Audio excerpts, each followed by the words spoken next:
Assalamualaikum, Ustaz Husain. Tadi saya cari di ruang guru kok ada, ternyata jenengan ada di sini. Cari sedang apa tuh, Ustaz Husain? Ini Ustaz cari buku referensi untuk pembelajaran KNU Aswaja untuk besok. Oke, Ustaz Husain. Iya. Saya tadi melihat jadwal yang sudah saya susun di jadwal supervisi. Besok saya akan ke kelas jenengan. Iya Pak.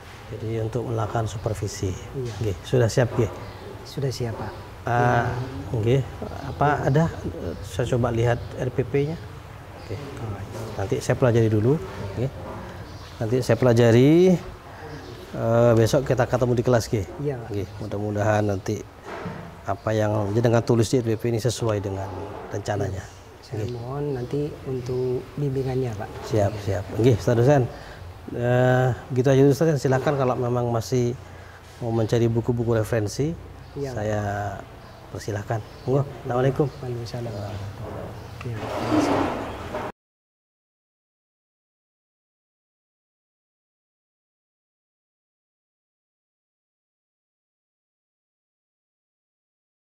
Assalamualaikum warahmatullahi wabarakatuh.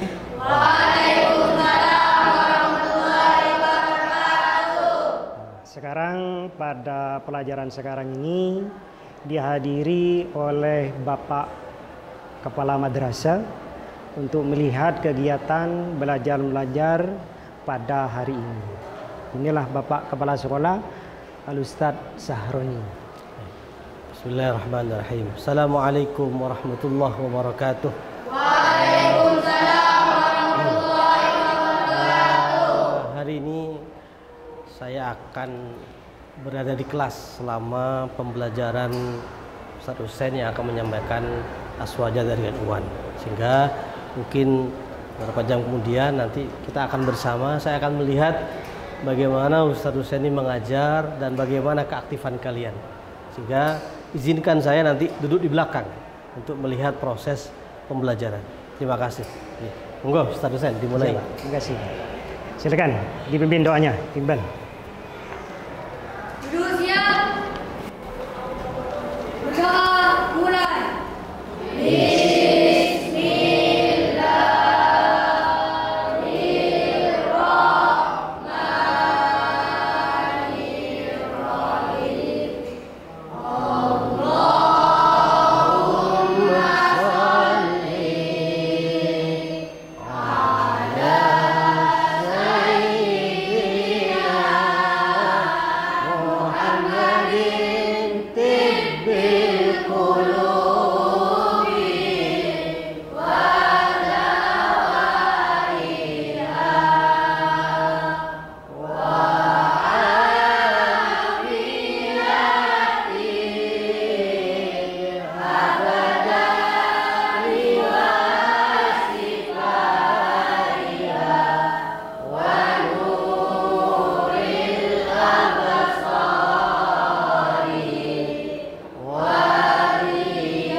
Belajar kita mulai, kita absen bersama-sama melihat kehadiran dan yang tidak hadir pada pelajaran hari ini.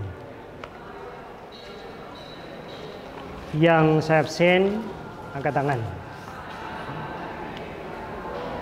Muhammad Iqbal, Muhammad Agung, Ali Ridho, Alfan. Ya sudah, terima kasih.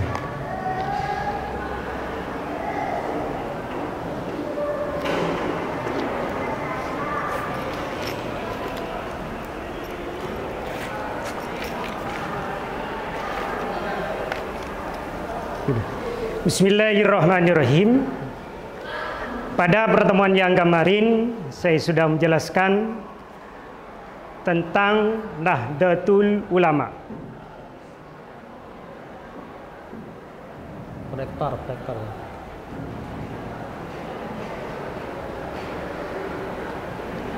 Nahdlatul Ulama Betul. ini didirikan di kota Surabaya. Padahal banyak kemarin sudah dijelaskan. Siapa yang tahu? Nahdlatul Ulama didirikan pada tanggal berapa? Yang keras, siapa namanya? Siapa? Tanggal berapa? Nahdlatul Ulama didirikan pada tanggal 31 Januari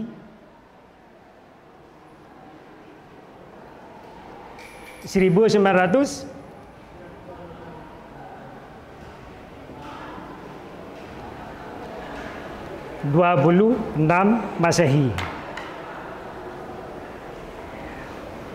Kemudian di lambang Nahdlatul Ulama, Julia lihat ke depan. Ini ada berbagai lambang, ada bintangnya, ada petanya. Hai, coba siapa yang bisa menerangkan ini?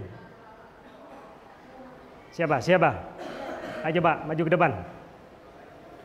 Ayo, yang lain simak, kalau tidak ada yang ngerti ditanyakan ke depan. Ayo, sini, sebelah sini. Yang depan. Coba, Iqbal, terangkan tentang simbol atau lambang-lambang yang ada di sana. Gambarnya adalah Nahdlatul Ulama. Mungkin yang lain disimak. Kalau ada yang tidak paham dan ngerti, bisa ditanyakan ke temannya di depan atau ke Iqbal. Ayo, silakan. Bintang 9 menunjukkan jumlah wali songo yang menjadi suri tauladan dalam berdakwah. Bola dunia berarti tempat hidup, tempat berjuang, tempat beramal.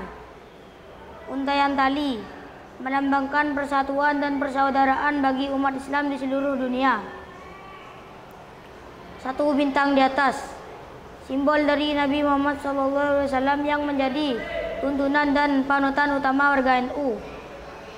4 bintang di atas melambangkan 4 sahabat Nabi yang menjadi Khulafaur Rasyidin. 4 bintang di bawah berarti NU berhaluan Ahlussunnah wal Jamaah yang mengikuti 4 mazhab. Tulisan Arab Nahdlatul Ulama menunjukkan nama dari organisasi yang berarti kebangkitan ulama. Peta Indonesia di tengah bola dunia menunjukkan NU dilahirkan di Indonesia dan berjuang untuk kemaslahatan rakyat dan kejayaan NKRI. Sudah, ada yang ditanyakan? Siapa namanya? Siapa? Rifki. Yang ditanyakan coba. Apa yang dimaksud undayan tali? Apa yang dimaksud? Undayan tali melambangkan persatuan dan persaudaraan bagi umat Islam di seluruh dunia. Ada yang lain? Sampai yang duluan. Apa yang dimaksud dengan bola dunia? Siapa namanya? Fendi. Bola dunia yang maksud? Berarti tempat hidup, tempat berjuang, tempat beramal. Terakhir, satu. Siapa? Da? Peta Indonesia di tengah bola dunia. Apa yang dimaksud? Menunjukkan NU dilahirkan di Indonesia dan berjuang untuk kemaslahatan rakyat dan kejayaan NKRI. Sudah, itulah apa yang disampaikan oleh Iqbal tentang masalah simbol-simbol Nahdlatul Ulama. Ayo silakan dulu. Ayo, siapa yang mendirikan Nahdlatul Ulama? Ada yang bisa? Ayo, sampean. Kiai Haji Muhammad Hasim. Benar apa salah? Namanya?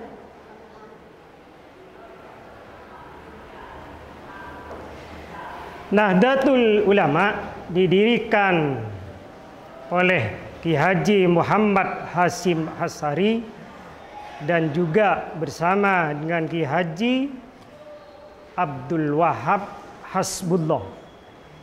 Kiai Haji Abdul Wahab Hasbullah ini juga yang menciptakan mars lagu atau dengan nama Subbanul Waton. Lagu Subbanul Waton. Pernah tahu enggak atau pernah dengar lagu Subbanul Waton? Ayo anak-anak, hafal apa anda? Hafal apa anda? Kalau dihafal, kita baca bareng-bareng dengan semangat. Ayo coba berdiri.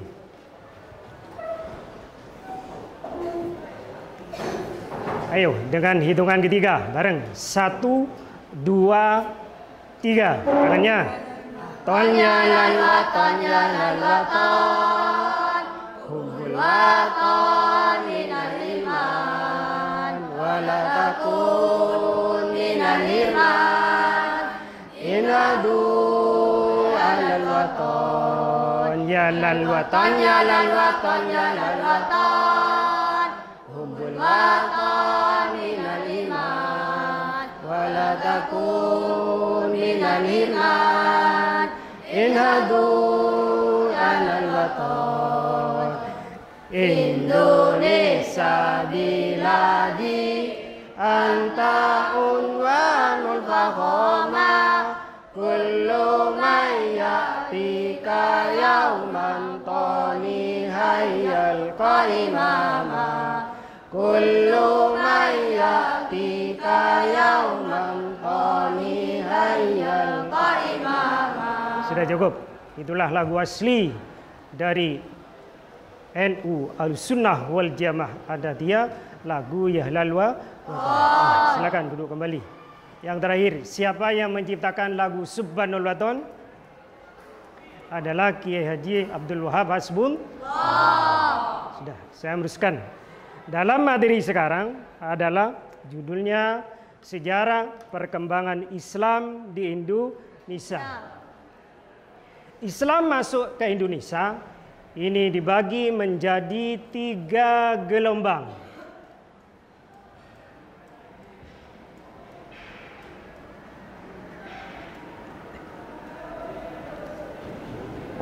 Ayo coba, siapa yang bisa?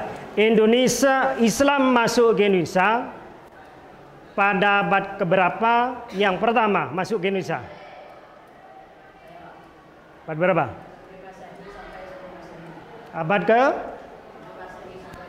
Abad ke-7 Masehi sampai ke 10 Masehi. Siapa namanya?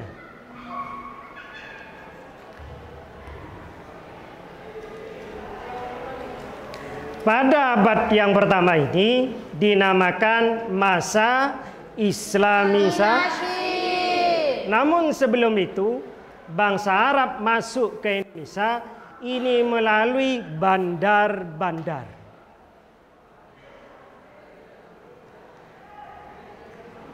Bandar ada 2. Yang pertama adalah namanya adalah Bandar Gujarat.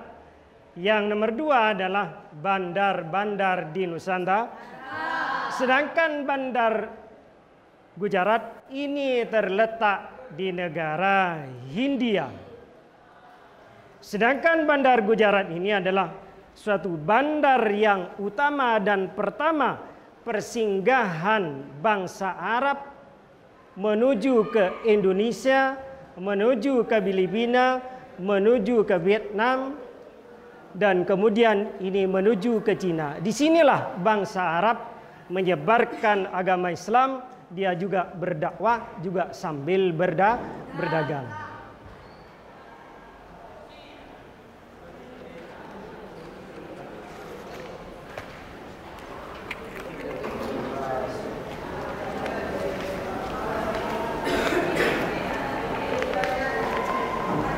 Coba Bintung, minta tolong sama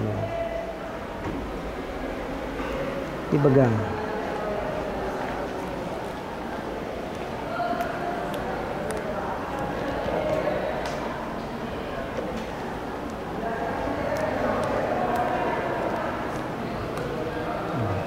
Cepat, saya dulu.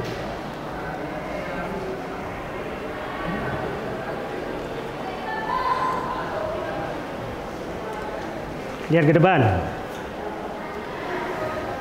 Bangsa Arab menyebarkan agama Islam yang pertama adalah melalui Bandar Gujarat.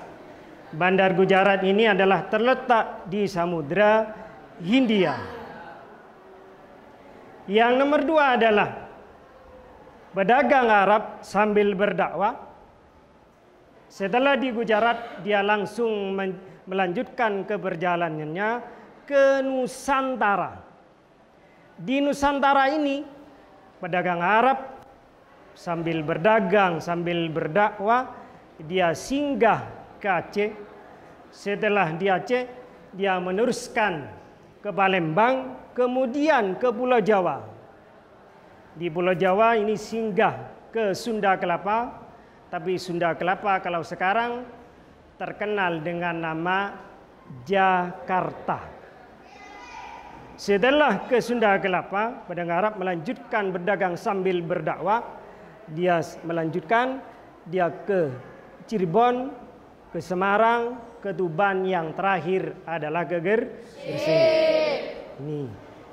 Ini adalah penyebaran agama Islam melalui bandar-bandar di Gujarat dan bandar-bandar di Nusantara.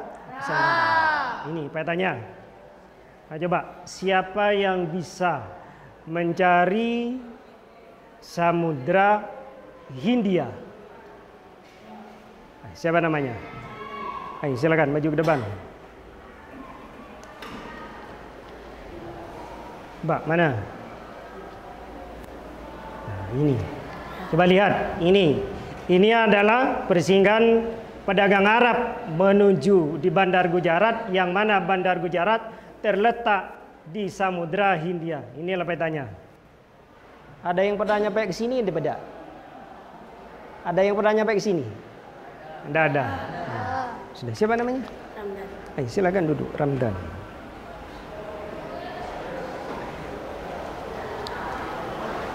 Kemudian setelah melanjutkan dari Bandar Gujarat, dia meneruskan ke Nusantara. Di Nusantara dia singgah ke Aceh. Siapa yang tahu daerah Aceh di peta? Siapa? Mana? Wah, ini Aceh. Lihat temannya. Ini daerah Aceh. Ini persinggahan pedagang Arab sambil menyebarkan Islam di Aceh. Siapa namanya? Pandi. Silakan duduk.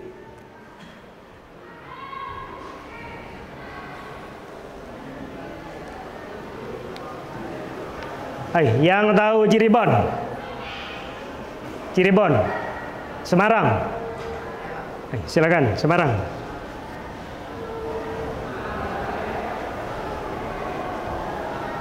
Mana Semarang? Siapa namanya? Siapa? Agung. Ya, silakan duduk.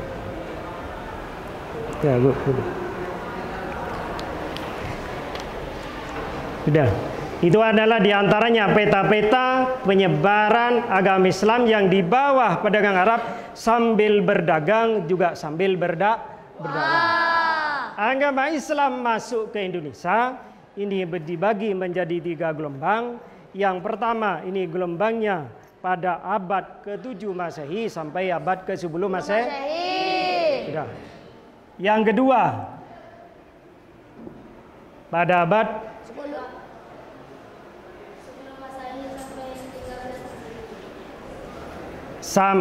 pada abad 10 Masehi sampai ke-13 Masehi. 13 inilah gelombang yang kedua.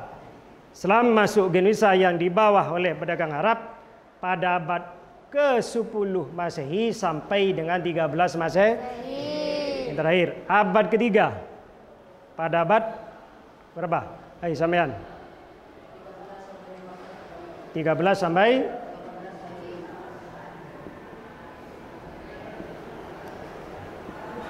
sampai dengan 15 Masehi.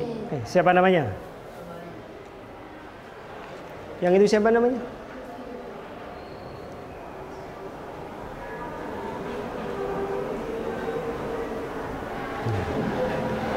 Sudah, itulah. Jadi intinya adalah Islam masuk ke Indonesia dibagi menjadi 3 gelombang. Yang pertama adalah terjadi pada abad ke-7 sampai dengan 10 Masehi. Sedangkan abad yang kedua terjadi pada abad 10 Masehi sampai 13 Masehi. Yang ketiga adalah abad ke-13 Masehi sampai dengan 15 Masehi. Yang terakhir, ada yang ditanyakan? Dia tanyakan? Sudah. Kalau tidak ditanyakan, maka pertemuan hari ini saya tutup sampai sekian. Mudah-mudahan apa yang saya sampaikan selalu jadi ilmu yang barokah dan manfaat fid dini wa dunya wal akhirah. Coba dipimpin berdoa. Siap, berdoa, mulai. Bismillahirrahmanirrahim. Rabbana anfa'na bima 'allamtana. Rabbi alimna alladhi yanfa'una.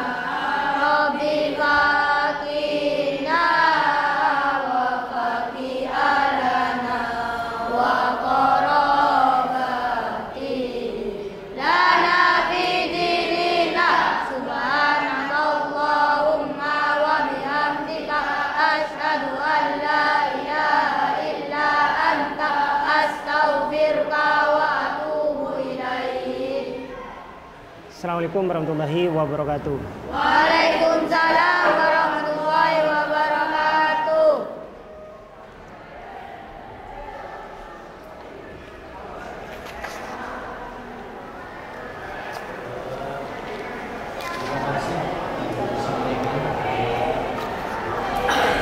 Kesempatan untuk melihat proses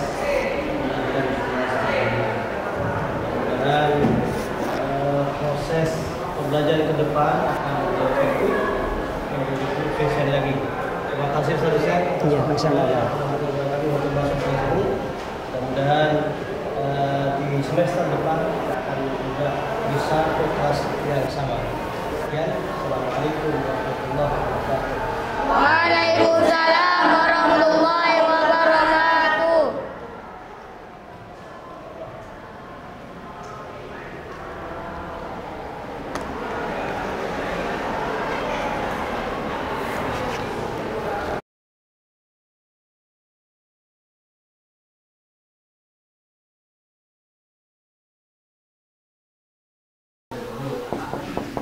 Oke. Assalamualaikum. Waalaikumsalam warahmatullahi. Enggak Ustaz Husain. Silakan duduk. Iya Pak, makasih Pak. Oke. Begini Ustaz Husain, tadi saya sudah mengikuti proses pembelajaran yang jenengan laksanakan di kelas 7, dan karena itu dalam rangka supervisi saya akan menyampaikan beberapa evaluasi sepanjang pengamatan saya di kelas tadi. Tidak apa-apa ya tadi. Ya, saya makasih. ini hanya sekedar masukan dan usulan saya saja. Ya, Pak. Tadi Ustadz menjelaskan tentang sejarah perkembangan Islam di Indonesia dan membahas titik-titik di mana Islam masuk ke bumi Nusantara ini. Jenengan tadi menggunakan peta Indonesia. Ya, ini kan sekarang ini kan sudah digital.